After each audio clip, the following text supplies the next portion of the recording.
ಆಕಾಶವಾಣಿ.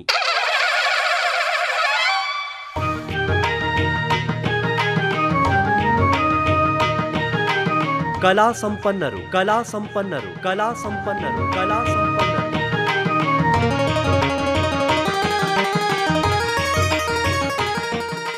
ಕಲಾ ವಿಚಕ್ಷಣ ಆರ್ ಗುರುರಾಜುಲು ನಾಯ್ಡು. ಕೀರ್ತನ ಕೇಸರಿ. ಪ್ರಸ್ತುತಿ ಎಂಎಸ್ ಅನುಪಮಾ. ಕೇಳಿ ಕಲಾ ವಿಚಕ್ಷಣ ಆರ್ ಗುರುರಾಜುಲು ನಾಯ್ಡು. ಕೀರ್ತನ ಕೇಸರಿ. ಕೀರ್ತನ ಕಲೆ ಅಧೋಗತಿಯತ್ತ ಸಾಗುತ್ತಿದ್ದಾಗ ಅದಕ್ಕೊಂದು ಸ್ವರೂಪ ನೀಡಿ ಅದನ್ನು ಜನರಂಜನಾ ಮಾಧ್ಯಮವನ್ನಾಗಿ ಪರಿವರ್ತಿಸಿ ಒಂದು ವಿನೂತನ ವೇದಿಕೆ ಕಲ್ಪಿಸಿದ ಶಿಲ್ಪಿ ಆರ್ ಗುರುರಾಜುಲು ನಾಯ್ಡು.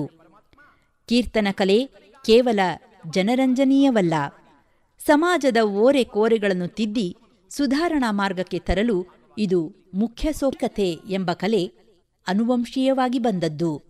ತಂದೆ ರಾಮಸ್ವಾಮಿ ನಾಯ್ಡು ಮೈಸೂರಿನ ಕೆಲವೇ ಪ್ರಮುಖ ಹರಿಕಥಾ ವಿದ್ವಾಂಸರಲ್ಲಿ ಒಬ್ಬರು.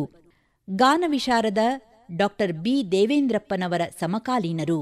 ಬಾಲಕ ಗುರುರಾಜ ಎಂಎನ್ ಗೋವಿಂದಸ್ವಾಮಿ ಅವರಲ್ಲಿ ಸಂಗೀತಾಭ್ಯಾಸ, ತಂದೆಯವರಿಂದ ಹರಿಕಥಾ ಶಿಕ್ಷಣ. ಇಬ್ಬರು ಗುರುಗಳ ಕಠಿಣ ಶಿಕ್ಷಣದ ಪರಿಣಾಮ 5ನೇ ವಯಸ್ಸಿಗೆ ಹರಿಕಥೆ ಮಾಡುವ ಬಾಲಹರಿದಾಸ ಎನಿಸಿದರು. ಮೈಸೂರು ಅರಮನೆಯಲ್ಲಿ ಮಹಾರಾಜರ ಮುಂದೆ ಹರಿಕಥೆ ಮಾಡಿ ಚೋಟಾದಾಸ್ ಎಂಬ ಬಿರುದಿಗೆ ಬಂದ ಗುರುರಾಜನಿಗೆ ಭಾರತೀಯ ವಿಮಾನ ಕಾರ್ಖಾನೆಯಲ್ಲಿ ಕೆಲಸ. ಅವಕಾಶ ಸಿಕ್ಕಾಗಲೆಲ್ಲ ಹರಿಕಥೆ ನಡೆಸುತ್ತಿದ್ದ. ಒಮ್ಮೆ ಕಾರ್ಖಾನೆಯ ಲಲಿತಕಲಾ ಸಂಘದವರಿಂದ ನಾಟಕ ಪ್ರದರ್ಶನ ಏರ್ಪಾಡಾಯಿತು. ಗುರುರಾಜನಿಗೆ ಸ್ವಾಮಿ ವಿವೇಕಾನಂದರ ಪಾತ್ರ. ಪ್ರೇಕ್ಷಕರ ಮನಮುಟ್ಟುವಂತೆ ಅಭಿನಯಿಸಿದ ಯುವಕ.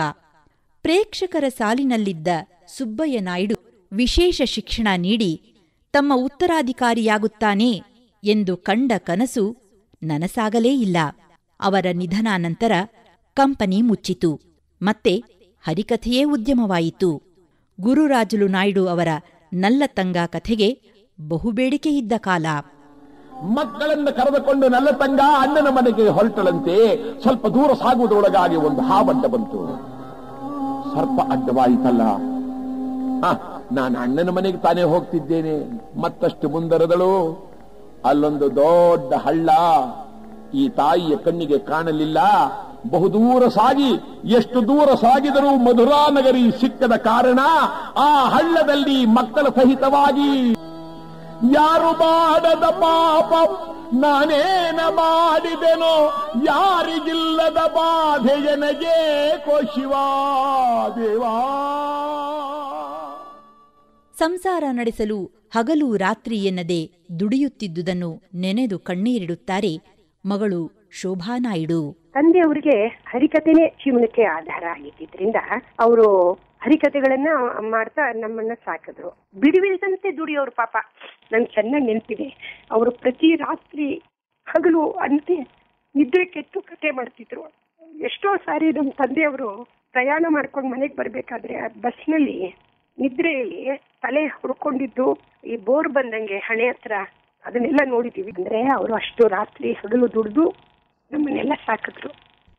ಯಾವತ್ತೂ ನಗ್ನಗ್ತಾನೆ ಇದ್ದಂತಹ ಜೀವಿ ಅದು. ಎಷ್ಟೇ ಕಷ್ಟ ಬರಲಿ, ಏನೇ ಬರಲಿ, ಬಹಳ ನಗ್ನಗ್ತಾ ಎಲ್ಲ ಸ್ವೀಕರಿಸ್ತಿದ್ರು.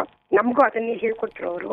ರಾಮೋತ್ಸವ, ಗಣೇಶೋತ್ಸವ, ಅಣ್ಣಮ್ಮ ದೇವಿ ಉತ್ಸವಗಳಲ್ಲಿ ಗುರುರಾಜುಲು ನಾಯ್ಡು ಅವರ ಹರಿಕಥೆ ಇಲ್ಲದೇ ಇರುತ್ತಿರಲಿಲ್ಲ. ಪಕ್ಕವಾದ್ಯಕ್ಕೆ ಯುವ ಕಲಾವಿದರನ್ನು ಹುರಿದುಂಬಿಸುತ್ತಿದ್ದುದನ್ನು ನೆನಪಿಸಿಕೊಳ್ಳುತ್ತಾರೆ ಹಿರಿಯ ಕಲಾವಿದರಾದ ಎಂಆರ್ ಸಾಯಿನಾಥ್. ನಾನು 1968ನೇ ಇಸ್ವಿಲಿ ಬನ್ನೂರಿನಲ್ಲಿ ರಮಾನಂದ ಆಶ್ರಮ ಅಂತಿದೆ. ಅಲ್ಲಿ ಭೀಮನ ಅಮಾವಾಸ್ಯೆ ಕಾರ್ಯಕ್ರಮದಲ್ಲಿ ಇವರ ಹರಿಕಥೆ ಇಟ್ಟಿದ್ರು. ಸುಮಾರು ಹರಿಕಥೆಗೆ ಸಂಜೆ 6 ಗಂಟೆಗೆ ಅಂದರೆ ಮಧ್ಯಾಹ್ನ 3 ಗಂಟೆಯಿಂದನೇ ಜನ ಸೇರಿ ಅವರನ್ನು ಕಾಯ್ತಾ ಇದ್ರು. ನಾವೆಲ್ಲ ಒಂದು ಹರಿಕಥೆಗೆ ಮೈಸೂರಿನಿಂದ ನಮ್ಮನ್ನು ಕಾರ್ನಲ್ಲಿ ಕರ್ಕೊಂಡು ಹೋದರು. ಆವಾಗ ಶಿವರಾಮ್ ಅಂತ ಒಬ್ಬರು ಹಾರ್ಮೋನಿಯಂ ನುಡಿಸ್ತಾಯಿದ್ರು. ನಮ್ಮ ದೊಡ್ಡಪ್ಪ ತಬಲ ಭಾಳ ಚೆನ್ನಾಗಿ ನುಡಿಸಿರಿ, MS ಶೇಷಪ್ಪ ಅಂತೇಳಿ. ಅವ್ರ ಜೊತೆಗೆ ನನಗೆ ಡೋಲಕ್ ನುಡ್ಸೋಕ್ಕೆ ಕರ್ಕೊಂಡು ಹೋಗಿದ್ರು. ಆಗ ಇವರು ನನ್ನನ್ನು, ನಾನು ಫಸ್ಟು ನೋಡಿದ್ದು ಅವ್ರನ್ನೇ. ಆಗ ಅವ್ರಿಗೆ ಭಾಳ ಖುಷಿಯಾಯಿತು. ಅವರ ಅನೇಕ ಕಾರ್ಯಕ್ರಮದಲ್ಲಿ ನನ್ನನ್ನು ನಮ್ಮ ದೊಡ್ಡಪ್ಪನ ಜೊತೆಲಿ ಡೋಲಕ್ ನುಡ್ಸೋಕ್ಕೆ ಕರ್ಕೊಂಡು ಹೋಗ್ತಾಯಿದ್ರು. ಆಮೇಲೆ ನಮ್ಮ ದೊಡ್ಡಪ್ಪ ಫ್ರೀ ಇಲ್ಲದಿದ್ದರೆ ನನ್ನನ್ನೇ ತಬಲಾ ನುಡ್ಸು ಅಂತ ಹೇಳಿ ಕೆಲವು ಕಾರ್ಯಕ್ರಮಗಳಿಗೆಲ್ಲ ಕರ್ಕೊಂಡು ಹೋಗ್ತಾಯಿದ್ರು. ಅವರು ಜೊತೆಯಲ್ಲಿ ನಾನು ಸಾವಿರಾರು ಹರಿಕತೆ ನುಡಿಸಿದ್ದೀನಿ. ಸಾಧಾರಣ ಅವರು ಆಷಾಢ ಮಾಸದಲ್ಲಿ ಕಾರ್ಯಕ್ರಮ ಶುರುವಾದರೆ, ಆಷಾಢ ಶುಕ್ರವಾರ ಅಂತ ಇಂಥ ಕಾರ್ಯಕ್ರಮಗಳಾದರೆ ಪ್ರತಿ ಶನಿವಾರ, ಶ್ರಾವಣ ಮಾಸದ ಶನಿವಾರದಲ್ಲಿ ಬೆಳಗ್ಗೆ ಸಂಜೆ ರಾತ್ರಿ ಈ 3 ಹೊತ್ತು ಹರಿಕತೆಗಳು ಅವರು ಮಾಡ್ತಾಯಿದ್ರು ಬೇರೆ ಬೇರೆ ಕಡೆಗಳಲ್ಲಿ. ಅಷ್ಟು ಕಡೆಯೂ ಕಾರ್ಯಕ್ರಮ ಇರುವಾಗ ಜನ ಕಾದು ಕಾದು ನಿಂತಿರೋರು. ಅವರನ್ನು ನೋಡುವಾಗ ಸ್ವಾಮಿ ವಿವೇಕಾನಂದರು ನೋಡ್ಬೋದೇ ಅಂತ ಅನ್ನೋ ರೀತಿಯಲ್ಲಿ ಅವರು ಇರ್ತಾಯಿದ್ರು. ಅವ್ರಿಗೆ ಹೂವಿನಾರ ಹಾಕೋರು ಒಂದು ಈ 4 ಜನ ಹೂವಿನಾರ ಕಟ್ಟಿಸ್ಕೊಂಡು 4 ಜನ ಎತ್ತಿ ಅವ್ರ ಕತ್ತಿಗೆ ಹಾಕಿದ್ರೆ ಅದನ್ನೇ ಎತ್ತಿ ನಿಂತ್ಕೊಂಡು ಅಷ್ಟೊತ್ತಿನವರೆಗೂ ಹರಿಕತೆ ಮಾಡೋರು. ಅಂದರೆ ಅವ್ರಿಗೆ ಎಷ್ಟು ದೇವ್ರ ಶಕ್ತಿ ಕೊಟ್ಟಿದ್ರು. ಪ್ರತಿ ಹರಿಕತೆಯೂ ಒಂದು ಹೈ ಸ್ಟ್ಯಾಂಡರ್ಡ್. ಅದು ಅವರ ಸ್ವಚ್ಛವಾದ ಮಾತು. ಅವರ ಉಪಕಥೆ ಹೇಳಿದ್ರು ಅಷ್ಟು ಜನಗಳ ನಗೋದು, ಅಂದರೆ ಗೊಳ್ಳಂತ ನಕ್ಕಿದ್ರೆ ಅವರು ಒಂದು ವೇವ್ಸ್ ಥರ ಬರೋದು. ಅವರ ಜನಗಳು ಅಳೋದು ಅಂದ್ರೂ ಆ ಥರನೇ ಅಳೋರು. ಅಷ್ಟು ಒಂದು ಸನ್ನಿವೇಶನ ಅವರ ತರ್ತಾಯಿದ್ರು ಕಣ್ಣು ಮುಂದೆ.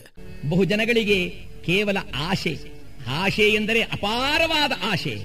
ಈ ಆಶೆಯಲ್ಲಿ ಸಿಕ್ಕಾಕೊಂಡು ಅವರು ಏನಾದರೂ ನಾಶವಾಗಿ ಬಿಡುತ್ತಾರೆ. ದೊಡ್ಡವರು ಹೇಳ್ತಾರೆ, ಆಶಾ ಪರಮ ದುಃಖಂ, ನಿರಾಶಾ ಪರಮ ಸುಖಂ ಅಂತ. ಒಬ್ಬ ರೈತ ಒಂದು ಕಬ್ಬಿನ ತೋಟವನ್ನು ಬೆಳೆಸಿದ್ದ. ಆ ಕಬ್ಬು ಬಹು ಚಂದವಾಗಿ ಬೆಳೆದು ಘಮ ಘಮ ಘಮ ಅಂತ ಅದರ ವಾಸನೆ ದೇವಲೋಕಕ್ಕೆ ಹೋಗ್ಬಡಿಯಿತು. ಆ ವಾಸನೆಯನ್ನ ಆಘ್ರಾಣಿಸಿದ ದೇವಲೋಕದ ಐರಾವತದ ಆನೆ ಭೂಲೋಕಕ್ಕೆ ಇಳಿದು ಬಿಡ್ತು. ಭೂಲೋಕದಲ್ಲಿಳಿದು ಆ ಕಬ್ಬನ್ನೆಲ್ಲ ಸ್ವಲ್ಪ ಚೆನ್ನಾಗಿ ತಿಂದು ಮುಂದಕ್ಕೆ ಹೋಗಿದೆ. ಬೆಳಗಾಯಿತು. ರೈತ ಕಣ್ಣು ಬಿಟ್ಟು ನೋಡಿದ, ಯಾರೋ ಕಬ್ಬು ಕದ್ದು ಬಿಟ್ಟಿದ್ದಾರೆ. ಸಿಕ್ಲಿ ಅವನನ್ನ ಹಾಗೆ ಕೊಂದು ಹಾಕಿಬಿಡ್ತೇನೆ ಸಿಕ್ಲಿ ಅಂತ. ಆ ದಿನ ರಾತ್ರಿ ಇವನು ಕೈಯಲ್ಲಿ ಆಯುಧ ಹಿಡ್ಕೊಂಡು ಕಾವಲು ಕಾಯ್ತಾ ನಿಂತ. ಯಥಾವಿಧಿಯಾಗಿ ಆನೆ ಬಂತು, ಕಬ್ಬನ್ ತಿಂತಾ ಇದೆ. ಇವನು ತೂಗುಡಿಸ್ತಾ ಕೂತಿದ್ದವನು ನೋಡಿದ, ಓಹೋ ಇದು ಆನೆ. ಇರ್ಲಿ ಬಟ್ಟೆ ಬರೆ ಹಾಕೊಂಡಿದೆ, ಇದು ಯಜಮಾನ ಹತ್ರಕ್ಕೆ ಹೋಗುತ್ತಲ್ಲ, ಅಲ್ಲ ಒಂದು ತರಾಟಿಗೆ ತಗೊಂಡ್ಬಿಡ್ತೇನೆ ಅಂತ ಕಾದಿದ್ದ. ಈ ಆನೆ ಕಬ್ಬನ್ನೆಲ್ಲ ತಿಂದು ಮೇಲಕ್ಕೆ ಹೋಗೋಕ್ ಶುರುವಾಯ್ತು. ಇವನ್ ನೋಡಿದ, ಓಹೋ ಇದು ಮ್ಯಾಗ್ಳೂರಿಂದು, ನಮ್ಮೂರಿನಲ್ಲಿ ಬಂದು ಮೇಯ್ತಾ ಇದೆ. ತಾಳು ಅಂತ ಓಡ್ ಬಂದಿದ್ದೆ, ಬಾಲ ಹಿಡ್ಕೊಂಡ್ಬಿಟ್ಟ. ಐರಾವತ ಇವನನ್ನು ದೇವಲೋಕಕ್ಕೆ ಕರೆದುಕೊಂಡು ಹೋಯ್ತು. ದೇವೇಂದ್ರ ಕೇಳಿದ, ಯಾರಯ್ಯ ನೀನು? ನಾನು ಭೂಲೋಕದ ರೈತ. ಏನ್ ಬಂದೆ? ಚೆನ್ನಾಗಿದೆ ಕಣ್ರಿ, ನೀವ್ ಇಲ್ಲಿ ಕೂತ್ಕೊಂಡು ಸವಾರಿ ಮಾಡೋದು, ನಿಮ್ಮ ಆನೆ ಬಂದು ನಮ್ಮೂರಿನಲ್ಲಿ ಮೇಯೋದು. ದೇವೇಂದ್ರ ನಕ್ಕ, ಏನಾಯ್ತಪ್ಪ? ನಷ್ಟ ಎಷ್ಟು? ಕೋಟಿ. ದೇವೇಂದ್ರ ಅಂತಾನೆ, ಈ ಮನುಷ್ಯರಿಗೆ ಎಷ್ಟೊಂದು ಆಶೆ, ಎಷ್ಟು ಕಾಲ ಬದುಕಿರ್ತಾರೆ ಅನ್ನೋದೇ ಗೊತ್ತಿಲ್ಲ, ಇಷ್ಟೊಂದು ಆಶೆ ಇಟ್ಕೊಂಡಿದ್ದಾರಪ್ಪ. ನಿನ್ನ ನಷ್ಟಕ್ಕೆ ಪ್ರತಿಯಾಗಿ ಈ ರತ್ನಮುತ್ತುಗಳು ತೆಗೆದುಕೊಂಡು ಹೋಗುವಂತ ಪಕ್ಕದಲ್ಲಿ ರಾಶಿ ಬಿದ್ದಿದ್ದಂತ ರತ್ನಮುತ್ತುಗಳಿಗೆ ಕೈ ಹಾಕಿದ.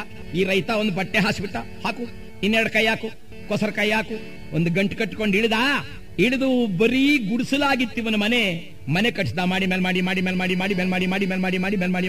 ಕಟ್ಟಿಸ್ಬಿಟ್ಟ. ಇವನ ಮನೆಯನ್ನು ನೋಡಬೇಕಾದ್ರೆ ತಲೆಯನ್ನು ಹಿಡ್ಕೊಂಡು ತಲೆಗೆತ್ತಿ ನೋಡ್ಬೇಕು, ಅಷ್ಟೆತ್ತರಕ್ಕೆ. ಇವನು ಶ್ರೀಮಂತರಾದ ಕೂಡಲೇ ಅಕ್ಕಪಕ್ಕದವರೆಲ್ಲ ಸೇರ್ಕೊಂಡ್ರು. ಲೋ, ನೀ ದಿಢೀರಂತ ಸಾವುಕಾರನಾಗಿದ್ದೀಯಾ, ನಮಗ್ ಸ್ವಲ್ಪ ಹೇಳ್ಕೊಡ, ನಾವು ಸಾವುಕಾರರಾಗ್ತೀವಿ. ಇವನು ಯೋಚನೆ ಮಾಡಿದ, ಇವ್ರನ್ನೆಲ್ಲ ಕರ್ಕೊಂಡು ಹೋಗಿ ಇವರಿಗೆಲ್ಲ ಅಷ್ಟೊಡ್ಡದಪ್ಪ ಗಂಟು ಕೊಡಿಸಿಬಿಟ್ಟು ಅದರಲ್ಲಿ ಬರ್ದದ್ರಲ್ಲಿ ನಾನು ಅರ್ಧ ತಗೊಂಡ್ಬಿಟ್ರೆ ಇನ್ನಿಡ್ದಪ್ಪ ಗಂಟಾಗುತ್ತೆ. ಆಮೇಲೆ ಲೋಕದಲ್ಲಿ ನನ್ನ ಸರಿ ಸಮಾನವಾದಂತಹ ಶ್ರೀಮಂತರೇ ಇರೋಲ್ಲ. ಆಶೆ ದುರಾಶೆ ಆಯಿತು. ಈ ಕಥೆ ಯಾವ ರೀತಿಯಾದ ಕಟ್ಟುಕಥೆಯಾಗಿದ್ದರೂ ಸಹ ಇದರಲ್ಲಿ ಆಶೆ ದುರಾಶೆಯಾದರೆ ನಿರಾಶೆಯಲ್ಲಿ ಮುಳುಗುತ್ತಾನೆ ಅನ್ನೋ ಅರ್ಥ ತೋರಿಸುತ್ತೆ. ಇವರೆಲ್ಲ ಸೇರಿದ್ರು, ನಮಗೂ ಕೊಡಿಸು. ಇವನು ಹೇಳ್ದ, ನಾನು ಹೇಳಿ ಕಳಿಸ್ದಾಗ ಬನ್ರಯ್ಯ, ನಿಮ್ಮನ್ನೆಲ್ಲ ಕರ್ಕೊಂಡು ಹೋಗಿ ದುಡ್ಡು ಕೊಡಿಸಿಬಿಡ್ತೇನೆ ಅಂತ ಕಳಿಸಿಕೊಟ್ಟ. ತಾನು ಕಾದಿದ್ದ ಆನೆ ಒಂದು ಸಲ ಬಂದು ಆ ಕಬ್ಬನ್ನೆಲ್ಲ ತಿಂದು ಹೋಗಿದ್ದು ಗುರುತು ಹಚ್ಚಿದ ಕೂಡಲೇ ಹೇಳಿ ಕಳಿಸಿಬಿಟ್ಟ ಎಲ್ಲರಿಗೂ, ಬನ್ರಪ್ಪ ಎಲ್ಲ. ಮಾರನೇ ದಿವಸ ನಾನು ಅಂತ ಸುಮಾರು ಒಂದು 20-25 ಜನ ಬಂದು ಸೇರ್ಕೊಂಡ್ಬಿಟ್ಟು. ಈತ ಹೇಳಿದ, ಮೊದಲು ಹೋಗಿದ್ದವನು, ನೋಡ್ರಪ್ಪ ನಾನು ಹೇಳ್ದಾಗ ಕೇಳಬೇಕು. ನೋಡು, ಅಲ್ಲಿ ಆನೆ ಬಂದು ಮೇಯ್ತಾ ಇದೆ. ಈ ಆನೆ ಆಕಾಶಕ್ಕೆ ಹೋಗುತ್ತೆ, ನಿಮ್ಗೆ ಯಾರಿಗೂ ಅಭ್ಯಾಸ ಇಲ್ಲ. ಮೊದಲು ನಾನೊಂದ್ಸಲ ಹೋಗಿ ಬಂದಿದ್ದೇನೆ, ಆದ್ರಿಂದ ನಾನು ಹೋಗಾದ್ರೆ ಬಾಲ ಹಿಡ್ಕೊಳ್ತೀನಿ. ನೀವ್ ಯಾರಾದ್ರೂ ಬಂದು ನನ್ನ ಕಾಲು ಹಿಡ್ಕೊಳ್ಳಿ, ಇನ್ಯಾರಾದ್ರೂ ಬಂದು ಅವನ ಕಾಲು ಹಿಡ್ಕೊಳ್ಳಿ. ಹೀಗೆ ಒಬ್ಬನ ಕಾಲೊಬ್ಬ ಹಿಡ್ಕೊಂಬಿಡಿ, ನಾವೆಲ್ಲ ಹೊರಟೋಗೋಣ. ಎಲ್ಲ ತೀರ್ಮಾನ ಮಾಡ್ಕೊಂಡ್ರೆ ಹಾಗೆ ಆಗ್ಲಿ ಅಂತ. ಆನೆ ಸ್ವಲ್ಪ ಮೇಲಕ್ಕೆ ಹೊರಡ್ತು. ಈ ಮೊದಲು ಹೋಗಿದ್ದ ರೈತ ಓಡಿ ಬಂದು ಬಾಲ ಹಿಡ್ಕೊಂಡ. ಇನ್ನೊಬ್ಬ ಬಂದ ಅವನ ಕಾಲು ಹಿಡ್ಕೊಂಡ, ಇನ್ನೊಬ್ಬ ಬಂದ ಅವನ ಕಾಲು ಹಿಡ್ಕೊಂಡ. ಒಬ್ಬನ ಕಾಲೊಬ್ಬ ಒಳ್ಳೆ ಗೂಡ್ಸ್ ಗಾಡಿ ನಿಂತ್ಕೊಂಡ್ಬಿಟ್ರು. ಆನೆ ಹೋಗ್ತಾ ಇದೆ ಮೇಲಕ್ಕೆ, ಆಕಾಶಕ್ಕೆ ಹೊರಟೋಯ್ತು. ಈ ಕೊನೆಯಲ್ಲಿ ಕಾಲು ಹಿಡ್ಕೊಂಡಿದ್ದವನೊಬ್ಬ ತಲೆಗೆತ್ತಿ ನೋಡಿದ, ಓಹೋ ಯಾ ಪಾಟಿ ಜನ ಹೋಗ್ತಾವ್ರ ಯಾ ದೇವಲೋಕಕ್ಕೆ, ಏನ್ ದುಡ್ಡು ಕೊಡ್ತಾರೆ ಅಂದ್ರೆ ಎಲ್ಲಿಗಂದ್ರಲ್ಲಿ ಹೊರಟು ಬಿಡ್ತಾರಲ್ಲ ಅಂತ ಆ ಬಾಲ ಹಿಡ್ಕೊಂಡಿದ್ದವನ್ ಕರೆದ, ಅಯ್ಯೋ ಯಜಮಾನ. ಅವನ್ ತಲೆ ಬಗ್ಸಿ ನೋಡಿ, ಯಾರೇ ಅದು? ನಾನ್ ಕಾಳಪ್ಪ. ಏನಯ್ಯ? ಅಲ್ಲ, ಇಷ್ಟೊಂದ್ ಜನ ಹೋಗ್ತಾ ಇದ್ವಲ್ಲ, ಪರ್ವಾಗಿಲ್ವಾ? ಆಗ ಅವನ್ ನಗ್ತಾ ಹೇಳ್ತಾನೆ, ಅಲ್ಲೇ ಅವನ್ ದೇವೇಂದ್ರ, ಅವನಿಗೇನಯ್ಯ ಇಷ್ಟು ಜನ ಅಲ್ಲ, ಇನ್ನಷ್ಟು ಜನ ಹೋದ್ರು ಪರವಾಗಿಲ್ಲ. ಈ ಕಾಲ್ ಹಿಡ್ಕೊಂಡಿದ್ದವನೇನ್ ಮಾಡ್ದ, ಸುಮ್ನಿರ್ಲಾರ್ದೆ. ಅದ್ ಸರಿ, ಹೋದ್ಸಲ ನೀನ್ ಹೋಗಿದ್ದಲ್ಲ, ಆಗ ನಿನಗೆ ಎಷ್ಟು ಕೊಟ್ಟ? ಈ ಬಾಲ ಹಿಡ್ಕೊಂಡಿದ್ದವನೇನ್ ಮಾಡ್ದ, ಗಂಟಿನ ಪ್ರಮಾಣ ತೋರಿಸೋದಕ್ಕೋಸ್ಕರವಾಗಿ. ಯಾಕಯ್ಯ ಕೇಳಿದ ತಕ್ಷಣ ಈ ಅಂತ ಕೈ ಬಿಟ್ಟ. ಈ ಗೂಡ್ಸ್ ಗಾಡಿ ಹೋದಂಗ್ ಹೋಗಿದ್ರಲ್ಲ, ಎಲ್ಲ ಎಕ್ಸ್ಪ್ರೆಸ್ ಟ್ರೈನ್ ಬಂದಂಗ್ ಬಂದ್ಬಿಟ್ರು ಕೆಳಗಡೆಗೆ. ದಪ ದಪ ದಪ ದಪ ದಪ ದಪ ಅಂತ ಬಿದ್ರು, ಒಬ್ರು ಗುರ್ತು ಸಿಕ್ಲಿಲ್ಲ. ಆಗ ದೊಡ್ಡವರಲ್ಲೊಂದು ಗಾದೆಯನ್ನು ಬರೆದರು, ಅತಿ ಆಸೆ ಗತಿ ಕೆಡಿಸಿತು, ಆಶಾ ಆಶಾ ಪರಮ ದುಃಖಂ, ನಿರಾಶಾ ಪರಮ ಸುಖಂ. ಈ ಮಾತು ಇಲ್ಲಿ ಬರಬೇಕಾದ ಕಾರಣ ಏನು ಎಂದರೆ, ಮಹಾನುಭಾವನಾದಂತ ಕಣ್ಣಪ್ಪ ತನ್ನ ಮುಗ್ಧ ಭಕ್ತಿಯಲ್ಲಿ ಶಿವನ ಕಣ್ಣನ್ನೇ ನೋಡುತ್ತಾ ಆ ಕಣ್ಣಿಗೆ ತನ್ನ ಕಣ್ಣನ್ನಿಡಬೇಕು ಎಂಬುದಾಗಿ ಬತ್ತಲಿಕೆಯಿಂದ ಬಾಣವನ್ನು ತೆಗೆದ. ನಮ ಶಿವಾಯ, ನಮ ಶಿವಾಯ, ಹರ ಹರ ನಮ ಶಿವಾಯ, ಓಂ ನಮ ಶಿವಾಯ ಅಂತ ತಿವಿದ. ತನ್ನ ಎಡಗಣ್ಣನ್ನು ತೆಗೆದು ಉಪಾಯವಾಗಿ ಆ ಶಿವಲಿಂಗದ ಎಡಗಣ್ಣಿಗೆ ಇಟ್ಟ. ಗುರುರಾಜುಲು ನಾಯ್ಡು ಅವರ ಹರಿಕಥೆ ಕೇಳಲು ಸಿಹಿಗೆ ಇರುವೆ ಮುತ್ತಿದಂತೆ ಜನಜಂಗುಳಿ ಸೇರುತ್ತಿತ್ತು. ನಿಲ್ಲಲು ಸ್ಥಳವಿಲ್ಲದೆ ಜನರು ಮರದ ಮೇಲೆ ಕುಳಿತು ನಾಯ್ಡು ಅವರನ್ನು ನೋಡುತ್ತಾ ಗಂಟೆಗಟ್ಟಲೆ ಕಥೆ ಕೇಳುತ್ತಿದ್ದರು. ತಮ್ಮ ಉಚ್ಚ ಕಂಠಶ್ರೀ, ವಾಕ್ಚಾತುರ್ಯಗಳ ಮೂಲಕ, ವಿಡಂಬನಾತ್ಮಕ ಉಪಕಥೆಗಳ ಮೂಲಕ ಜನರನ್ನು ಆಕರ್ಷಿಸುತ್ತಿದ್ದರು ಗುರುರಾಜುಲು ನಾಯ್ಡು. ನಿಂತು ಹಾಡಿದ್ರಂತೂ ಅಸಾಧ್ಯವಾಗಿ ಹಾಡೋರು. ಅವರ ಕಂಠಸಿರಿ ಕೂಡ ತುಂಬ ಚೆನ್ನಾಗಿತ್ತು. ಬಿಳಿ ಎರಡನೇ ಮನೆ ಶ್ರುತಿಲಿ ಹಾಡ್ತಾಯಿದ್ರು.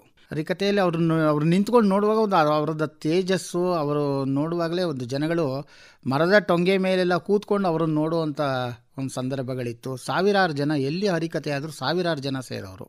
ಆಮೇಲೆ ಇವರು ಗುರುರಾಜುಲು ನಾಯ್ಡು ಅವರು ಹಾಡುವಾಗ ಕೆಲವು ಪದ್ಯಗಳು ಈ ಚೈನ್ ಇದ್ದಾಗಿರೋದು. ಅದನ್ನು ಎಷ್ಟು ಚೆನ್ನಾಗಿ ಅವರು ಉಚ್ಚಾರ ಮಾಡ್ತಿದ್ದು ಅಂದರೆ, ಅವರೇ ಹೇಳೋರು, ಇದು ಚೈನ್ ಬಿಡಿಸ್ದಾಗೆ, ಒಂದಕ್ಕೆ ಚೈನ್ ಒಂದಕ್ಕೆ ಹೀಗೆ ಒಂದು ಜೋಡಿಸ್ದಾಗೆ ಇರೋದು ಅದು ಸಾಹಿತ್ಯ. ಅದನ್ನು ಬಾಯಿಪಾಠ ಹೇಳಿದ್ರೆ ಅವ್ರು ಯಾವತ್ತೂ ಒಂದು ಕಾರ್ಯಕ್ರಮಕ್ಕೆ ಇಂಥದ್ದು ವಿಭಾಗ, ಕಥೆಯ ಭಾಗ ಅಂತೇಳಿ ಅವರು ಒಂದು ಚಿತ್ರಣ ಬರೆದು ಇಟ್ಕೊಂಡವರು ಅಲ್ಲ, ಎಲ್ಲ ಮನಪಾಠ. ಆ ಸಂದರ್ಭಕ್ಕೆ ಆ ಹಾಡುಗಳು ಕರೆಕ್ಟಾಗಿ ಬರೋದು ಅವರಿಗೆ ನೆನಪಿಗೆ. ಅದು ಏನು ನೆನಪಿನ ಶಕ್ತಿ ಅವರಿಗೆ ಎಂದು. ನಾಟಕರತ್ನ ಆರ್ ನಾಗೇಂದ್ರ ರಾಯರು ತಮ್ಮ RNR ಲಾಂಛನದಲ್ಲಿ ಚಿತ್ರವೊಂದಕ್ಕೆ ಹೊಸ ನಟರಿಗಾಗಿ ಶೋಧವನ್ನು ಆರಂಭಿಸಿದ್ದರು. ಯುವಕ ಗುರುರಾಜನ ಭೂಕೈಲಾಸದ ರಾವಣನ ಪಾತ್ರಕ್ಕೆ ಮನಸೋತು ಅರುಣ್ ಕುಮಾರ್ ಎಂದು ನಾಮಕರಣ ಮಾಡಿ ಚಿತ್ರರಂಗಕ್ಕೆ ಪರಿಚಯಿಸಿದರು. ಚಿತ್ರರಂಗದಲ್ಲೂ ಅಭಿನಯ ಸಾಮರ್ಥ್ಯವನ್ನು ಮೆರೆದ ನಾಯ್ಡು ಚಿತ್ರ ತಯಾರಿಕೆಯ ಎಲ್ಲ ವಿಭಾಗದಲ್ಲೂ ಸಕ್ರಿಯವಾಗಿ ತಮ್ಮನ್ನು ತಾವು ತೊಡಗಿಸಿಕೊಂಡರು. ಅವರು ಹಣ್ಣಲ್ಲೇ ಚಿಗುರಿದಾಗ ಅನ್ನೋ ಸಿನಿಮಾದಲ್ಲಿ ಅಭಿನಯಿಸಬೇಕಾದ್ರೆ ಕಲ್ಪನಾ ಅವ್ರ ಜೊತೆ ಒಂದು ಹಾಡಿತ್ತಂತೆ, ಹೂವು ಚೆಲುವೆಲ್ಲ ನಂದೆಂದಿತು ಅನ್ನೋ ಹಾಡು. ಅದನ್ನ RN ಜಯಗೋಪಾಲರವ್ರು ಬರೀತಿದ್ರಂತೆ. ತಂದೆಯವರು ಅಲ್ಲೇ ಕೂತ್ಕೊಂಡು, ಯಾಕೆಂದ್ರೆ ಇವರು ಹರಿಕಥೆಗಳಲ್ಲಿ ಹೆಣ್ಮಕ್ಳ ಬಗ್ಗೆ ಹೇಳ್ತಿದ್ರು ನೋಡಿ. ಹೆಣ್ಣು ಅಂದ್ರೆ ಏನ್ ಸಾಮಾನ್ಯದವಳಲ್ಲ, ಭೂದೇವಿನೂ ಅವಳೆ, ಸರಸ್ವತಿನೂ ಅವಳೆ, ಹೆತ್ತ ತಾಯಿ ಅವಳೆ, ಪ್ರತಿಯೊಂದು ಹೆಣ್ಣೆ ಆಗಿರ್ತಾಳೆ ಅಂತ ಹರಿಕಥೆಗಳಲ್ಲಿ ಹೇಗೆ ಹೇಳ್ತಿದ್ರು, ಆ ಲೈನ್ಗಳನ್ನ ಈ ಸಿನಿಮಾಗೂ ಜೋಡಿಸ್ಕೊಟ್ರಂತೆ. ಹೆಣ್ಣು ಅಂದ್ರೆ ಏನ್ ಸಾಮಾನ್ಯದವಳಲ್ಲ, ಪ್ರತಿಯೊಂದರಲ್ಲೂ ಅವಳ ಒಂದು ಪಾತ್ರ ಇದೆ ಅನ್ನೋದನ್ನ ಈ ಹೂವು ಚೆಲುವೆಲ್ಲ ನಂದೆಂದಿತ್ತು ಅಂದ್ರೆ ಅವರು ಕೂತ್ಕೊಂಡು ಹೇಳಿದ್ರು ಬರೆಯುವಾಗ ಅಂತ ಹೇಳ್ತಿದ್ರು. ಚೆಲುವೆಲ್ಲ ನಂದೆಂದಿತು, ಹೆಣ್ಣು ಹೂವ ಮುಡಿದು ಚೆಲುವೆ ತಾನೆಂದಿತು, ಹೂವು ಚೆಲುವೆಲ್ಲ ನಂದೆಂದಿತು. ಮಿಸ್ ಲೀಲಾವತಿ, ಹಣ್ಣೆಲೆ ಚಿಗುರಿದಾಗ, ಸುಬ್ಬಾಶಾಸ್ತ್ರಿ, ನಕ್ಕರೆ ಅದೇ ಸ್ವರ್ಗ, ಹೀಗೆ 25ಕ್ಕೂ ಹೆಚ್ಚು ಚಿತ್ರಗಳಲ್ಲಿ ಅಭಿನಯಿಸಿದ್ದಾರೆ ಅರುಣ್ ಕುಮಾರ್ ಹೆಸರಿನಲ್ಲಿ. ಚಿತ್ರರಂಗದ ಬೇಡಿಕೆ ಕುಂಠಿತವಾದಂತೆ ಹರಿಕಥಾ ಕ್ಷೇತ್ರದಲ್ಲಿ ಬೇಡಿಕೆ ಹೆಚ್ಚಾಯಿತು. ಸಿನಿಮಾಗಳ ದಿನವಹಿ ಪ್ರದರ್ಶನದಂತೆ ಇವರ ಕಥೆಯು ಒಂದು ದಿನಕ್ಕೆ ಬೆಳಗಿನ ಆಟ, ಮ್ಯಾಟನಿ, ಮೊದಲ ಪ್ರದರ್ಶನ, ಸೆಕೆಂಡ್ ಶೋಗಳಂತೆ ದಿನಕ್ಕೆ ಅನೇಕ ಕಥೆಗಳನ್ನು ಮಾಡಿದ್ದುಂಟು. ಕೆಲವೊಂದು ಉತ್ಸವಗಳ ಸಂದರ್ಭದಲ್ಲಿ ಈ ಮಿತಿಯೂ ಮೀರಿದ್ದುಂಟು. ಕೊಟ್ಟ ಮಾತಿಗೆ ತಪ್ಪದಂತೆ ಎಷ್ಟೇ ಕಷ್ಟವಾದರೂ, ಆರೋಗ್ಯ ಕೆಟ್ಟರೂ ಎದೆಗುಂದದೆ ಕಥೆ ನಡೆಸುತ್ತಿದ್ದರು. ಎಲ್ಲೂ ಎಂದೂ ಅಸಡ್ಡೆಯಿಂದ ಕಥೆ ಮಾಡಿದವರಲ್ಲ. ಜನರನ್ನು ತೃಪ್ತಿಗೊಳಿಸುವಂತೆ ಪ್ರತಿಯೊಂದು ಕಥೆಯೂ ಇರುತ್ತಿತ್ತು. ಒಮ್ಮೆ ನಿಮಗ್ಯಾವ ಕಥೆ ಬೇಕು ಕೇಳಿ ಎಂದು ಪ್ರೇಕ್ಷಕರಿಗೆ ಸವಾಲೆಸೆದು ಬೇಸ್ತು ಬಿದ್ದುದನ್ನು ತಮ್ಮ ಹರಿಕಥೆಯಲ್ಲೂ ಹೇಳುತ್ತಿದ್ದರು ಎಂದು ನೆನಪಿಸಿಕೊಳ್ಳುತ್ತಾರೆ ಶೋಭಾ ನಾಯ್ಡು. ಮಂಡ್ಯದಲ್ಲಿ ಕತೆ ಮಾಡ್ಬೇಕಾದ್ರೆ ಅಪ್ಪ ಅವರು ಹರಿಕತೆಯಲ್ಲಿ ನಿಂತಿದ್ರಂತೆ. ಯಾವ ಕತೆ ಮಾಡ್ಲಿ ಇವತ್ತು ನಾನು ಅಂದ್ಬಿಟ್ರಂತೆ ತಂದೆಯವರು. ಇವ್ರ ಅಭಿಪ್ರಾಯ ಏನು ಅಂದ್ರೆ, ಯಾರೇ ಏನ್ ಹೇಳಕ್ ಬರ್ತಾರೆ, ಇಲ್ಲಿ ನಾನು ಬುದ್ಧಿವಂತ ಅಂತ ಇವ್ರ ತೀರ್ಮಾನ. ಆದ್ರೆ ಅಲ್ಲೊಬ್ಬ ಮುಗ್ಧ ಕೂತಿದ್ದ ಜನಸಾಮಾನ್ಯ. ಆತ ಏನ್ ಮಾಡಿದಾನೆ, ಎದ್ದು ನಿಂತಿದ್ದೆ ಗರುಡ್ಗಂಬ ಮಾಡಿ ಅಂದ್ಬಿಟ್ಟು. ಈ ಕತೆ ಎಲ್ಲೂ ಕೇಳಿರ್ವಲ್ಲ ಅಂತ ತಂದೆಯವರು ಬಹಳ ದಿಗ್ಭ್ರಾಂತರಾಗೋದ್ರಿ. ಇದೇನಪ್ಪ ಇದು, ಸುಮ್ನಿರ್ಲಾರ್ದೆ ನಾನು ಯಾಕೆ ಕೇಳಕ್ ಹೋದೆ ಅಂತ. ಅಪ್ಪ ಯಾವ್ದು ಆ ಕತೆ? ಅದೇ ಕಣ್ರಿ ಗರುಡ್ಗಂಬ ಮಾಡ್ರಿ ಅಂದ. ಇವ್ರ ಅಪ್ಪ ಯೋಚನೆ ಮಾಡಿದ್ರು, ಗರುಡ್ಗಂಬ ಅನ್ನೋ ಕತೆ ನಾನು ಎಲ್ಲೂ ಕೇಳಿ ಇಲ್ವಲ್ಲ, ಎಷ್ಟೋ ಪುಸ್ತಕ ಓದಿದೀನಿ, ಎಲ್ಲೂ ಸಿಕ್ಕಿಲ್ವಲ್ಲ, ಏನ್ ಹೇಳ್ತಿದ್ದಾನೆ ಈತ, ಏನಿರ್ಬೋದು ಇದನ್ನ ಅಭಿಪ್ರಾಯ ಅಂತ ಬಹಳ ಹೊತ್ತು ಯೋಚನೆ ಮಾಡಿದ್ಮೇಲೆ ಆಮೇಲೆ ಹೊಳಿತಂತೆ ಆತ ಏನ್ ಹೇಳಕ್ ಹೊರಟಿದ್ದಾನೆ ಅಂದ್ರೆ ಗರುಡ ಗರ್ವಭಂಗ. ಆ ಗರುಡ ಗರ್ವಭಂಗ ಅವನ ಬಾಯಿನಲ್ಲಿ ಗರುಡ್ಗಂಬ. ಅವತ್ ತಂದೆ ಯೋಚನೆ ಮಾಡಿದ್ರು, ಇಂಥ ಪ್ರಸಂಗ ಯಾವತ್ತು ನನಗೆ ಒದಗೋದೇ ಬೇಡಪ್ಪ, ಈ ಸಭಾ ಮಧ್ಯದಲ್ಲಿ ಅಭಾಸ ಆಗಕ್ಕಿಂತಲೂ ನಾನು ಭಯ ಭಕ್ತಿಯಿಂದ ಇರೋದೇ ಒಳ್ಳೇದು, ಕೈ ಜೋಡಿಸಿ ಸುಮ್ಮನೆ ನಿಂತ್ಕೊಳ್ಳೋದೇ ಮೇಲು ಅಂತ ಅವತ್ತಿನಿಂದ ಎಲ್ಲೂ ಕೇಳಕ್ಕೆ ಹೋಗ್ತಿರ್ಲಿಲ್ವಂತೆ ಯಾವ ಕಥೆ ಮಾಡಿ ಅಂತ. ಸಂಸ್ಕೃತ, ಕನ್ನಡ ಎರಡರಲ್ಲೂ ನಿರರ್ಗಳವಾಗಿ ಮಾತನಾಡಬಲ್ಲವರಾಗಿದ್ದರು ಗುರುರಾಜುಲು ನಾಯ್ಡು. ತಮ್ಮ ಸಂಭಾವನೆಯ ಬಗ್ಗೆ ಎಂದೂ ತಲೆಕೆಡಿಸಿಕೊಂಡವರಲ್ಲ. ಉತ್ಸವಗಳಲ್ಲಿ ಮಂಗಳಾರತಿ ತಟ್ಟೆಗೆ ಭಕ್ತಾದಿಗಳು ಹಾಕುತ್ತಿದ್ದ ಕಾಸು ಎಣಿಸಲು ಆಯೋಜಕರು ಹೆಣಗಾಡುತ್ತಿದ್ದುದನ್ನು ನೆನಪಿಸಿಕೊಳ್ಳುತ್ತಾರೆ ಎಂಆರ್ ಸಾಯಿನಾಥ್. ಸಂಭಾವನೆ ಬಗ್ಗೆ ಅವರು ಏನೋ ಒಂದು ಅಪೇಕ್ಷೆ ಪಟ್ಟರೆ ಅದ್ರ ಮೇಲೆ ಜನ ಕೊಡೋರು ಇದ್ದರು. ಅವರು ಒಂದು ಸಾರಿ ರಾಜನಹಳ್ಳಿ ಹನುಮಂತಪ್ಪನವ್ರ ಮಗ ಶ್ರೀನಿವಾಸ್ ಅಂತ ಇದ್ದರು, ಅವರು ದೊಡ್ಡ ಶ್ರೀಮಂತರು. ಅವರ ಹರಿಕತೆ ಆದಮೇಲೆ ಅವರು ಚೆಕ್ ಪುಸ್ತಕ ಮುಂದೆ ತಂದಿಡೋರು, ನಿಮ್ಗೆ ಎಷ್ಟು ಬೇಕಾದ್ರೂ ಬರೆದುಕೊಳ್ಳಿ ಅಂತ. ಇವರು ಅತಿ ಆಸೆ ಆಗೆಲ್ಲ ಮಾಡ್ತಾ ಇರಲಿಲ್ಲ. ಇವರು ಏನು ಸಂಭಾವನೆ ಕೇಳಿದ್ರೆ ಅಷ್ಟು ಮಾತ್ರ ಬರೆದುಕೊಂಡು ಅವರು ತಗೊಳ್ತಾ ಇದ್ರು. ತಟ್ಟೆ ಕಾಸು ಬಂದರೆ ಒಂದು ಹಳೆಯ ಕಾಲದಲ್ಲಿ ಈ ಸಿಮೆಂಟ್ ಚೀಲದಲ್ಲಿ ಬರುವಂಥ ಚೀಲಗ, ಆ ಚೀಲದಲ್ಲಿ ಗೋಣಿ ಚೀಲ ತುಂಬುವಷ್ಟು ಒಂದು 4-5 ಮೂಟೆ, ಒಂದು 25 kg ಸಿಮೆಂಟ್ ಮೂಟೆಯಲ್ಲಿ ತಟ್ಟೆ ಕಾಸು ಆಗಿನ ಕಾಲದಲ್ಲಿ ಬರೀ 10 ಪೈಸಾ, 20 ಪೈಸಾ, 5 ಪೈಸಾ ಇದೇ ತುಂಬಿ ಹೋಗೋದು. ಕಮಿಟಿಯವರಿಗೆ ಸೇರಿ ಕೂತ್ಕೊಂಡದೆಲ್ಲ ಎಣಸೋಷ್ಟೊತ್ತಿಗೆ ಸಾಕಾಗೋದು, ಅಷ್ಟು ಜನ ಇದೆ. ಆಮೇಲೆ ಅವರಿಗೆ ಚಿನ್ನದ ಆಭರಣ ಕೊಡುವಂಥವರು ಅಭಿಮಾನಿಗಳು ತುಂಬ ಜನ. ನೋಟಿನ ಹಾರ 100 ರೂಪಾಯಿಂದ, ಅವತ್ತನ್ನು 100 ರೂಪಾಯಿ ನಾನು ನೋಡಿರಲಿಲ್ಲ. ನಾವು ನೋಡುವಾಗ ಒಂದು 2 ನಮ್ಮ ಅಂಗೈ ಅಗಲಕ್ಕಿಂತ ಎಷ್ಟು ದೊಡ್ಡದಾಗಿರೋದು ಅಂಥದ್ದು ನೋಟಿನ ಹಾರ ಹಾಕೋರು. ಇಡೀ ಅವ್ರ ನಿಲುವಿಗೆ ಎಷ್ಟು ಬೇಕೋ ಅಷ್ಟು ಆಗಲೇ 1000 ರೂಪಾಯಿ ಅದರೊಳಗೆ ಇರೋದು. 10 ರೂಪಾಯಿ, 5 ರೂಪಾಯಿ, 2 ರೂಪಾಯಿ ಸಾಮಾನ್ಯ. ಒಂದು ಕಡೆ ಹೋದರೆ ಒಂದು 5ರಿಂದ 10 ಮಾಲೆ ಆ ಥರದ್ದು ಬಿದ್ದೇ ಬೀಳೋದು. ಅಂಥ ಒಂದು ಜನಗಳು ಅಭಿಮಾನ ಅಂದರೆ ಎಷ್ಟು ಹೇಳುತ್ತಿರೋದು. ಕತೆ ಮುಗಿದ ಮೇಲೆ ಕೆಲವು ಕಡೆ 3-4 ದಿವಸ ಕತೆ ಆದಮೇಲೆ ವಾಪಸ್ಸು ಕಳಿಸುವಾಗ ಅಳೋರು ಜನ. ಆಮೇಲೆ ಮನೆಗೆ ಕರ್ಕೊಂಡೋಗಿ ಬೆಳಗ್ಗೆ ನಮ್ಮನೇಲಿ ಟಿಫನು, ಮಧ್ಯಾಹ್ನ ಊಟ, ಸಾಕಾಗೋದು. ಬೇಡ ಅಂತ ಕೇಳಿದ್ರು ಅಷ್ಟೇ. ನನಗಂತೂ ಅಣ್ಣ ತಿಳಿಸಾರಾದರೆ ಸಾಕು, ಬೇಡ ಏನು ಹೇಳಬೇಡಿ ಅವ್ರಿಗೆ. ಅವ್ರು ಏನು ಮಾಡೋದು, ಅವ್ರು ಹೇಳ್ತಾ ಇದ್ದಾರೆ, ಅವ್ರು ಏನೋ ಅವ್ರ ಅಭಿಮಾನ ಮಾಡ್ತಾರೆ. ಭಾಳ ಭಕ್ತಿಯಿಂದ ಕರೆಯೋರು, ಅಭಿಮಾನವಾಗಿ ಕರೆಯೋರು, ಭಾಳಷ್ಟು ಗೌರವಿಸೋರು ಅವ್ರನ್ನ.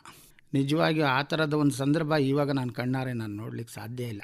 ಆದರೆ 50ನೇ ವಯಸ್ಸಿನವರೆಗೂ ಸತತವಾಗಿ ಬಿಡುವಿಲ್ಲದಂತೆ ಕಥೆ ಮಾಡುತ್ತಾ ಬಂದರು ಗುರುರಾಜುಲು ನಾಯ್ಡು. ದೇಹಕ್ಕೆ ಶ್ರಮವಾಗಿ ಅದೇ ಅವರಿಗೆ ಮುಳುವಾಯಿತು. 1985 ಮಂಡ್ಯದಲ್ಲಿ ಉತ್ಸವ. ದಾವಣಗೆರೆಯಲ್ಲಿ ಕತೆ ಮುಗಿಸ್ಕೊಂಡು ಮಂಡ್ಯಕ್ಕೆ ಬಂದಿದ್ರು. ಅಲ್ಲಿ ಮಂಡ್ಯದಲ್ಲಿ ಕತೆ ಮಾಡ್ಬೇಕಾದ್ರೆ ಸ್ವಲ್ಪ ಆಯಾಸ ಇತ್ತು. ಆದ್ರೂ ಅವ್ರಿಗೆ ಏನೊಂದು ಸ್ಟೇಜ್ ಮೇಲೆ ಹೋಗ್ಬಿಟ್ರಂತೂ ಅವ್ರು ಯಾವುದು ನೆನ್ಪಿಟ್ಕೊಳ್ತಿರ್ಲಿಲ್ಲ. ಎಲ್ಲ ಮೈ ಮರೆತು ಕಥೆ ಮಾಡೋರು. ಮಂಡ್ಯದಲ್ಲಿ ಕತೆ ಮಾಡಿದ್ ಇವತ್ತು ಅಲ್ಲಿ ಹೇಳ್ತಾರೆ, ಎಂದೆಂದೂ ಎಲ್ಲೂ ಮಾಡಿರ್ಲಿಲ್ಲ, ಅಷ್ಟು ಚೆನ್ನಾಗಿ ಮಾಡಿದ್ರಮ್ಮ ಅವತ್ತು. ಜನನೂ ಹಾಗೆ ಇದ್ರು, ಯಾವತ್ತಿಲ್ದಿದ್ದ ಜನ. ಆಮೇಲೆ ವಿಶೇಷ ಒಂದು ಮಾತ್ರ ಆಶ್ಚರ್ಯ ಏನಂದ್ರೆ, ಯಾರೋ ಭಕ್ತರು ಅಪ್ಪನ ಹರಿಕತೆಗೆ ಮೆಚ್ಚಿ ತುಳಸಿ ಹಾರ ಹಾಕಿದ್ರಂತೆ. ಸಾಮಾನ್ಯವಾಗಿ ತುಳಸಿ ಹಾರ ಹಾಕೋದಿಲ್ಲ, ಅದು ದೇವ್ರಿಗೆ ಮಾತ್ರ ಸೀಮಿತ ಅಂತಾರೆ. ಭಕ್ತ ಮಂಡಳಿಯವ್ರು ಕೇಳಿದ್ರಂತೆ, ಏನಪ್ಪಾ ನೀನ್ ಈ ತರ ತುಳಸಿ ಹಾರ ತಂದಿದ್ಯಾ, ಬೇಡ ಅಂದ್ರೆ. ತಂದೆಯವ್ರು ಹೇಳಿದ್ರು, ಬೇಡಿ, ಅವ್ರು ಪ್ರೀತಿಯಿಂದ ಕೊಡ್ತಿದ್ದಾರೆ, ಅದೇನೇ ಆಗಿರ್ಲಿ, ಅವ್ರು ಆ ಪ್ರೀತಿಯಿಂದ ಕೊಡೋದನ್ನ ನಾನು ಬೇಡ ಅನ್ಬಾರ್ದು ಅಂತ ಹಾಕಪ್ಪ ಅಂತ ಹಾಕಿಸ್ಕೊಂಡು ಕತೆ ಮಾಡಿ, ಕತೆ ಮಂಗಳ ಹಾಡಿದ ಮೇಲೆ ಸ್ವಲ್ಪ ಆಯಾಸ ಆಗಿತ್ತು. ತಂದೆಯವರಿಗೆ ಬ್ರೈನ್ ಹ್ಯಾಮರೇಜ್ ಆಗೋಯ್ತು, ಸ್ಟ್ರೋಕ್ ಆದಂಗಾಗಿ ಅಪ್ಪ ಅವರು 1-2 ದಿನ ಇದ್ದಿರ್ಬೋದು. ಆಮೇಲಿಂದ ದೈವಾಧೀನ. ವ್ಯಕ್ತಿಶಃ ಗುರುರಾಜುಲು ನಾಯ್ಡು ಅತ್ಯಂತ ಸ್ನೇಹಜೀವಿ, ಸದಾ ಹಸನ್ಮುಖಿ, ಅಜಾತಶತ್ರು. ಎಷ್ಟೇ ಕಷ್ಟ ಬಂದರೂ ಸಹನೆಯಿಂದ ಸುಧಾರಿಸಿಕೊಂಡು ಹೋಗುವ ಸ್ವಭಾವ. ನೆನಪಿಸಿಕೊಳ್ಳುತ್ತಾರೆ ಗೆಳೆಯ ಮೈಸೂರು ಶ್ರೀನಿವಾಸ್. ಕತೆ ಅನ್ನೋದನ್ನ ತಂದದ್ದು ಭಕ್ತಿಪೂರ್ವಕ ಅವರೊಬ್ರೆ, ಮೈಸೂರಿನಲ್ಲಿ ಇನ್ಯಾರು ತರಲಿಲ್ಲ. ಅವರಲ್ಲಿ ವಿಶೇಷ ಅಂದ್ರೆ ಅವರು ಹರಿಕತೆಯಲ್ಲಿ ನಾವು ತಲೀನಾಗಿ ತಲೆ ತೂಗ್ತಾ ಇದ್ದು, ಜನಕ್ಕೆ ಅರ್ಥ ಆಗಂಗೆ ಅವ್ರು ಮಾಡೋರು ಕತೆನ. ಅಷ್ಟು ಹರಿಕತೆನ ಯಾರು ಅಷ್ಟು ಭಕ್ತಿಪೂರ್ವಕವಾಗಿ ಮಾಡ್ತಿರ್ಲಿಲ್ಲ. ಜನಕ್ಕೆ ತಿಳುವಳಿಕೆ ಬರಂಗೆ ಮಾಡ್ತಾ ಇದ್ರು ಹರಿಕಥೆನ. ಅಹಂಕಾರ ಮಾತ್ರ ಇಲ್ಲ ಅವರಿಗೆ, ಒಂದು ಚೂರು ಅಹಂಕಾರ ಇರಲಿಲ್ಲ. ತಮ್ಮ ಕಷ್ಟ ಸುಖ ಎಲ್ಲ ಹೇಳ್ಕೊಳ್ಳೋರು ನಮ್ಗೆ. ಸೊ ನಂಗೆ ಸ್ವಾಮೀಜಿಯನ್ನವರು ನನ್ನ ಬುದ್ಧಿ ಅನ್ನೋ ಅವರಿಗೆ. ನೋಡಿ, ನಾನು ಯಾರೋ, ನಾನು ಏನೋ, ಅವ್ರಿಗಿಂತ ಚಿಕ್ಕವರು, ನನಗೆ ಸ್ವಾಮೀಜಿ ಅನ್ನೋರು ಅಂಥ ವ್ಯಕ್ತಿ ಅಂತವೆ. ಹರಿಕಥೆ ಇತ್ತ ಸಂಗೀತ ಕ್ಷೇತ್ರಕ್ಕೂ ಸೇರದ, ನಾಟಕ ಕ್ಷೇತ್ರಕ್ಕೂ ಸೇರದ ಶೈಲಿಯಾದ್ದರಿಂದ ಇದಕ್ಕಾಗಿ ಅಕಾಡೆಮಿಯೊಂದು ಸ್ಥಾಪನೆಯಾಗಬೇಕೆಂದು ಕನಸು ಕಂಡರು ಗುರುರಾಜುಲು ನಾಯ್ಡು. ಗುರುಗಳ ಕನಸನ್ನ ನನಸಾಗಿಸುವ ಆಸೆ ಶಿಷ್ಯೆ ಮಾಲಿನಿಯದು. ಗುರುಗಳ ಹೆಸರಿನಲ್ಲಿ ಉತ್ಸವ ನಡೆಸುವ ಇವರು ಗುರುಗಳ ಬಗ್ಗೆ ಮಾತನಾಡುವಾಗ ಗದ್ಗದಿತರಾಗುತ್ತಾರೆ. ಈ ಹರಿಕಥೆ ಅನ್ನುವಂತ ಕಲೆ ಬಹಳ ಕಷ್ಟ ಅನ್ನೋದಕ್ಕಿಂತ ಬಹಳ ಕ್ಲಿಷ್ಟ ಅಂತ. ನಮ್ಮ ಗುರುಗಳು ಬಹಳ ಸರಳವಾದಂಥ ವ್ಯಕ್ತಿ, ಬಹಳ ಸರಳವಾಗಿ ಜೀವನವನ್ನು ನಡೆಸಿದಂಥವ್ರು. ಸಾಧಾರಣವಾದ ವ್ಯಕ್ತಿಗಳ ಹಾಗೆ ನಡ್ಕೊಂಡು ಬರೋರು ನಮ್ಗಳ ಜೊತೆ ಎಲ್ಲಾನು. ಊಟಕ್ಕೆ ಸಹಪಂಕ್ತಿನಲ್ಲಿ ನಮ್ಮನ್ನೆಲ್ಲ ಕೂರಿಸ್ಕೊಂಡು ಊಟ ಮಾಡೋರು. ನಮ್ಮ ಗುರುಗಳ ವಿಶಿಷ್ಟತೆ ಅಂತಂತಂದ್ರೆ, ಅವರು ಕಥೆ ಮಾಡಿದ್ರೆ ಈಗಿನ ಹಾಗೆ ಧ್ವನಿವರ್ಧಕಗಳು ಏನಂತ ಅನುಕೂಲತೆ ಇರ್ಲಿಲ್ಲ. ಇಲ್ಲಿ ಕೂಗಿದ್ರು ಒಳ್ಳೆ ಸೈರನ್ ಕೂಗ್ದಂಗಿರೋದು ಅವ್ರ ವಾಯ್ಸು. ನಮ್ಮ ಹಾರ್ಮೋನಿಯಂ ಸಹ ಅವ್ರಿಗೆ ನುಡ್ಸಕ್ ಬರ್ತಿತ್ತು, ತಬಲಾ ನುಡ್ಸಕ್ ಗೊತ್ತಿತ್ತು ನಮ್ಮ ಗುರುಗಳಿಗೆ.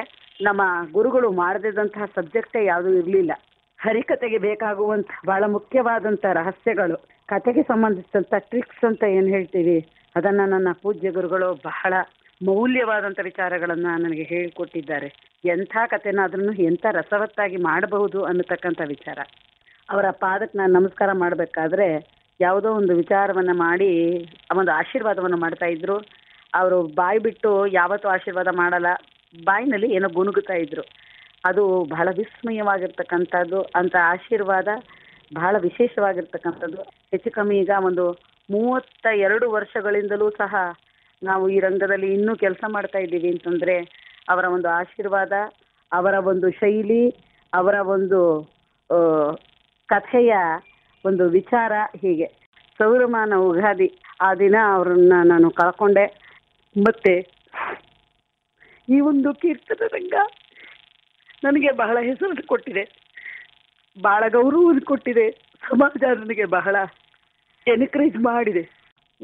ನಾನು ಅವರಲ್ಲಿ ಅಭ್ಯಾಸ ಮಾಡಿದಂಥದ್ದೇ ಮಹಾಭಾಗ್ಯ, ಬಹಳ ಅದೃಷ್ಟ. ಗುರುರಾಜುಲು ನಾಯ್ಡು ಅವರಿಗೆ ಸಂದ ಪ್ರಶಸ್ತಿ ಗೌರವಗಳು ಅಗಣಿತ. ಕೀರ್ತನ ರಂಗ, ರಂಗಭೂಮಿ, ಚಿತ್ರರಂಗ ಹೀಗೆ 3 ಕ್ಷೇತ್ರಗಳಲ್ಲೂ ಸಾರ್ವಭೌಮರಾಗಿ ಮೆರೆದು ಕರ್ನಾಟಕವಲ್ಲದೆ ಹೊರನಾಡಿನಲ್ಲೂ ಕರ್ನಾಟಕ ವೈಭವವನ್ನು ಮೆರೆದು ಕೀರ್ತನ ಪ್ರಪಂಚದಲ್ಲಿ ಅಜರಾಮರರಾಗಿದ್ದಾರೆ ಆರ್ ಗುರುರಾಜುಲು ನಾಯ್ಡು. ಕಲಾ ಸಂಪನ್ನರು ಸರಣಿಯಲ್ಲಿ ಕಲಾ ವಿಚಕ್ಷಣ ಆರ್ ಗುರುರಾಜುಲು ನಾಯ್ಡು ಕೀರ್ತನ ಕೇಸರಿ ಕೇಳಿದಿರಿ. ಪ್ರಸ್ತುತಿ ಎಂಎಸ್ ಅನುಪಮಾ. ನೆನಪಿನ ಸಿಂಚನ ಶೋಭಾ ನಾಯ್ಡು, ಎಂಆರ್ ಸಾಯಿನಾಥ್, ಮೈಸೂರು ಶ್ರೀನಿವಾಸ್ ಹಾಗೂ ಮಾಲಿನಿ. ಮತ್ತೆ ಮುಂದಿನ ವಾರ ಇದೇ ಸಮಯಕ್ಕೆ ಕಲಾ ಸಂಪನ್ನರು.